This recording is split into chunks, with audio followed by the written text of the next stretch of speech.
They have expressed themselves very well.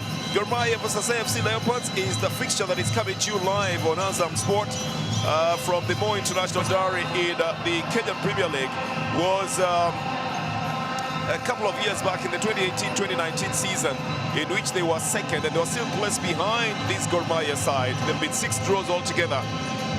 And of course, in other parts of the country have been experiencing rains, but there's a little bit of a nice sunshine to that little windy Bandari one that was in 2021. And for Bandari, the biggest win in this fixture has been a 2-0 win of the Gor Mahia in November of 2024. That is the best so far that they have notched against the Kogalo side. So as they tackle each other today, it will be for 3 points, or at least 1, as the assistant coach has said there. The Gor Mahia side keeping faith with the team that played against Tusker and making only 1 change, releasing Patrick Esombe to the bench and bringing in the 2 Ebenezer.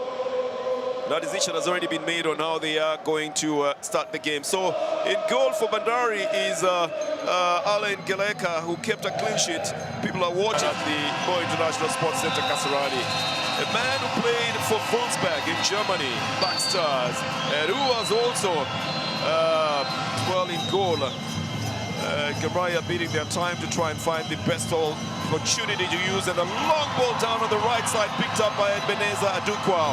And I told you something about his speed. He brings it into a nice place, looking for Sharif Abusa, who should have just connected on that very easily. But I think again you'll blame it on them. And a nice little setup for Sharif Morrison for Gor Mahia. They header back, comes off Brian Odera. Sagas trying to control it. Tries a run on the right flank. Still has possession, waits for help to come. The header glancing downwards, not powerful, and didn't have the correct direction. But William Wadri twice now. I think he needed to have pushed it with more power going towards goal. Yeah, he realizes he could have done something better with it, but if he wanted to. And then probably look for other options as well. But I tell you, it's usually on that side. Waiting to get the confirmation of what's going on with him as well as play resumes. Gor Mahia have possession to Morrison.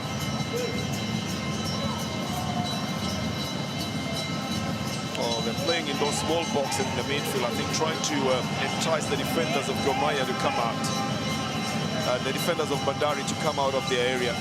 Hasn't worked so far, but it doesn't mean they don't keep trying. Here is another chip onto the left side, and an attempt at a volley by Ebenezer Adukwao. Ochoga brings it tantalizingly nice to his left boot. Well, wasn't very well placed if you are. A little push that sends the ball forward for Gor Mahia, and then a chip onto the right side. But a little bit too acute here. That sends the goalkeeper stretching himself on the right side.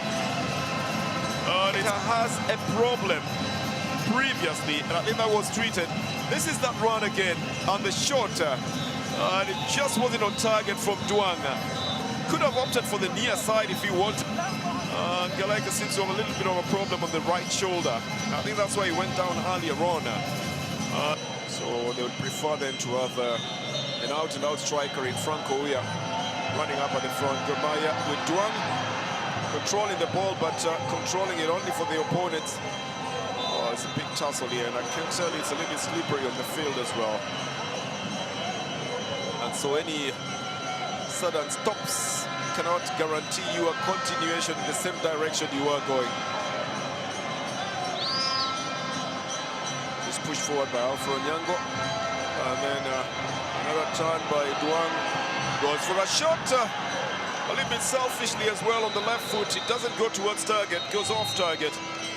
I think it's also the new told probably at halftime to use go fast and go hard and shoot from outside the box now that you're unable to go past the defense, and I think that's what they were trying to do as well. But Duang's left lets him down as well because of the Mahia side. I tell you, the business end of things in the Kenyan Premier League has not been easy for anybody.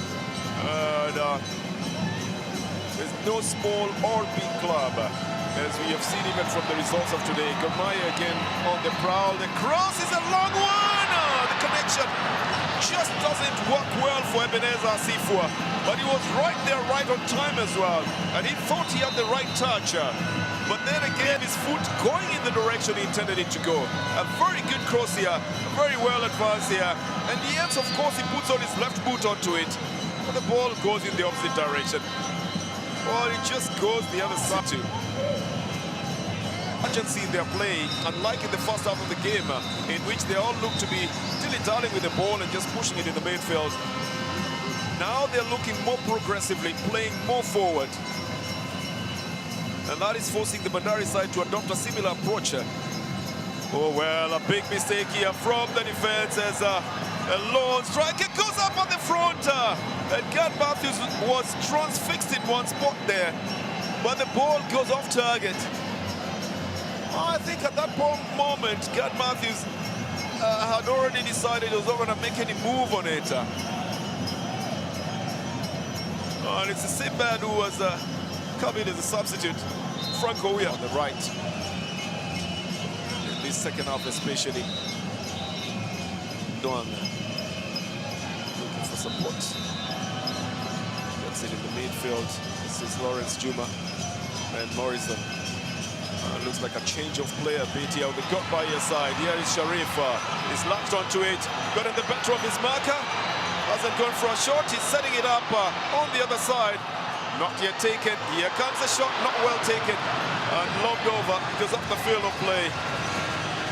But Choga knows that the kid have done something better with it. Sharif knows that he should be pointing to where he thinks he should have gone. Initially getting the better of his first marker. And then he thought he had set it up properly. But Wayo Choga decided to go for that big kick there. Will be something that I'll discuss in the Franco Mahia up at the front deliberately so when they changed the formation and decided to go with only one out-and-out striker. Here is Sharif Musa going right up to the corner. Oh, this is a penalty! He was on the left side. He held position. And he's tackled in the box. The Bandari players are challenging the referee for that. But you could have seen the intention of Sharif when he didn't release the ball at all.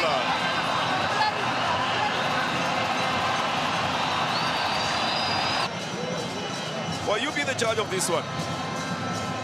Well, be the judge of that one then. He's got the ball as he enters the box here. Seems to be touch on that, especially from Joseph Onyango on his left boot. 5 minutes of added time in this one, so still a lot of time to play for in this game.